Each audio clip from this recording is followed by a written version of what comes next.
Today I'm going to show you a little bit about using displacement in Unreal Engine 5.4 for small environments. I have this very simple scene here. We're pretending we're making a garage and we want to add some cement to it to make it feel a little bit more realistic. So the first thing we're going to do is go up to our settings, plugins, and we're going to make sure that we have the modeling mode enabled, which we can find right here.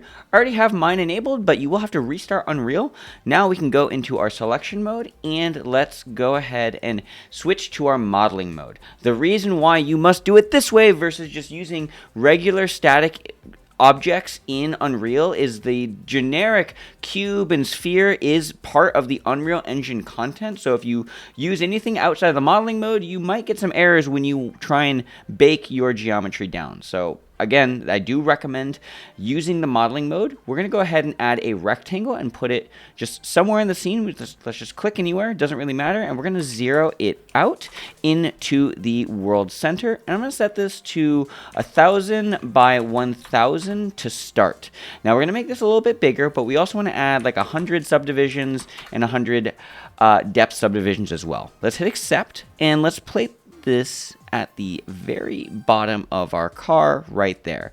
Now the reason why we have this base geometry here is we don't want the directional light bleeding into our scene, and if we have a really intense directional light here, if we fly outside, we have a skybox, but we want to use cubes and stuff on the outside to make sure that we don't get light bleed into our scene. So the base geometry here is as our reference, and then we use the planes to actually add our material details. So with the plane in our scene now, we need to go ahead and size this up to our floor. So we're going to hit R on the keyboard and then extend this all the way out until it fits just outside the edge. We're going to extend this to fit just inside the boundaries of our floor like so.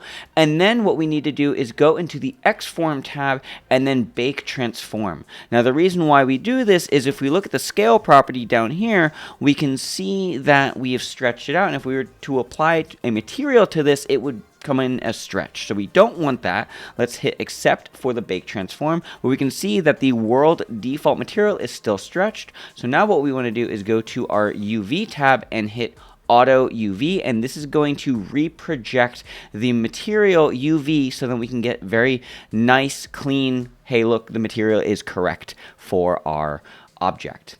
Now what we need to do is go up to the quickly add to project menu and go to Quixel Bridge.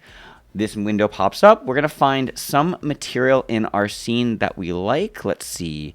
I am going to use maybe concrete, weathered concrete wall. We'll add this to the project for the wall in a moment, but let's see what else can we find in here that's a nice concrete floor. I found this damaged concrete floor here. This looks pretty good, and it's going to have a little bit of detail where we want it. So let's go ahead and hit the download button, and then we're going to add it to our project. Once we hit the add button, we can go ahead and find it in our project, and we can just drop it onto our plane here, and it's definitely way too big. So what we're going to do is we're going to double click on the material instance. We're going to check the tiling offset, and let's go ahead and size this up to something that we like. Let's say 4 and 4. Does that look good?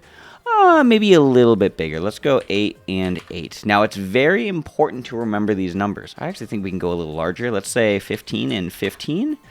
That looks a little better. And depending on where your camera is looking, you might want to do more tiling. We're not going to cover how to really paint the material in this tutorial so that we don't get super tiling. But if we're just going to be right here, no one's going to be able to tell that we're tiling unless you're like creating a camera angle right here. So anywho, that being said, we need to make sure that we remember this tiling, and the reason why is it's going to affect the way we displace our object. So we can go ahead and close the material window, and now what we need to do is go to the mesh tab under the modeling mode. Now if we go ahead and hit the remesh button, we can see that this concrete has what, 20, it's estimating 20,000 polygons, but we want to add a lot more for our displacement. So let's go ahead and add 100,000, and that should give us a pretty dense mesh. And we're going to subdivide this a little bit more or add more geometry to this, but I will start with 100,000. Whenever you do this method, it is also worth mentioning that this is adding a lot of geometry to your scene. This is a reminder. Make the tutorial tutorials for Steven. We're doing that. So with all that out of the way, now what we can do is navigate to our deform option, and under deform we have the displacement option. Under displace, it's going to give us a bunch of options. One, we can see that it's adding a displacement type, which is a noise, how much or how intense the displacement is going to be, and a couple other options here. But we want to use a texture, we want to use the material that we brought in from the Quixel Bridge Megascans. So we're going to go to the displacement type and set this to texture 2D map. And what we're going to do is take the displacement image or the ORD file under the Megascans option and put it in the displacement map number. Now, if you remember, in the material slot that we created, we set that to 15 and 15. So we need to go to the UV scale and set this to 15 and 15. And we want to make sure we set this to the blue channel. After we set this to blue, it'll take a second to calculate, and now we're getting a little bit of displacement under those holes. Now, for certain materials, you may not want a huge effect. Because this material is relatively flat, we could just crank it just to see what's happening. Let's say 50, and see that the holes are really diving there. And actually, that doesn't look too bad. Whoever's taking care of this floor is doing a very bad job. So they're just dropping a bunch of weight or something on it. But let's just set this back to 10 for now, and that'll give us a very subtle effect. Versus if I cancel it, and we can see here that it really flattens out, and depending on where your camera is, it's not really going to show that much. But if you want the absolute most fidelity and really make it feel a little bit more realistic, this is what I would do. So that being said, we can go ahead and bake in a displacement of, let's say, 5, so it's not crazy intense. Let's make sure that the tiling is set, and we can hit accept. This may take a second to process because in Unreal, we are creating our own geometry, basically modeling a super dense mesh. So if we go up to our lip mode here and go to wireframe, we have a really dense mesh down here, but now we can see that there is an actual literal displacement on this geometry. Now, the reason why I do this is if I go ahead and take, let's say, a point light, let's go into my selection mode and point light, and just drop you in, we can see that we're getting those really soft shadows in those little nooks and crannies, versus if we just had a flat object, as in we go to our modeling mode and drop in a rectangle, put it directly on that, and just zero out the position like so. And if we go ahead and find that point light again, we're not getting much detail on that that object. So again, it really just depends on the look that you're going for and how much geometry you're adding to your scene. One more thing that's worth noting is that if you go to your content folder in Unreal and you go to your generated folder, I will bet that you did not create this folder. If you go into, hey look, it's me, Jags, you now have a mesh that you can use across all of your project here. It's local to this project, but we can double click on this rectangle and we should see the displacement show wireframe. It's not this one. Is it this one? Yes, it is totally this one. So wireframe, hey look, now we have a super dense mesh in our scene. Go back to the lit mode.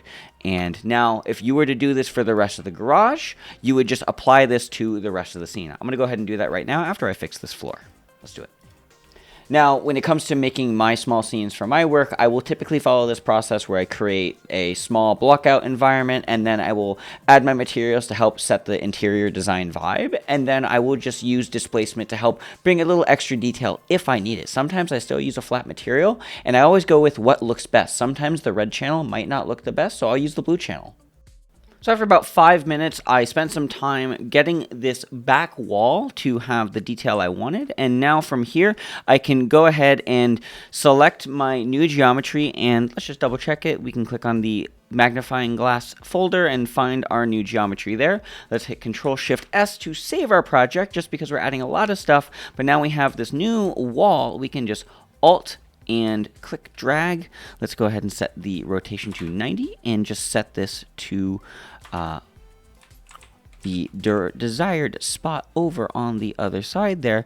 And now we're really dressing up our scene to look a little bit better. And one of the reasons why I like this method is, one, we're not diving into any crazy, ridiculous nanite material meshes. This is more intense and, I guess, expensive for games, so I do not recommend this, but for cinematics, you can get a really nice effect of a wall using some displacement and your Quixel Bridge assets. So all that being said, I hope you learned something in this tutorial. If you did, let me know in the comment section down below. If you have questions, comments, concerns, whatever else, comment section is down there for that as well. And I do want to let you know that on my website, www.johnjagsneed.com, I do offer online coaching for Unreal Engine or other art related endeavors.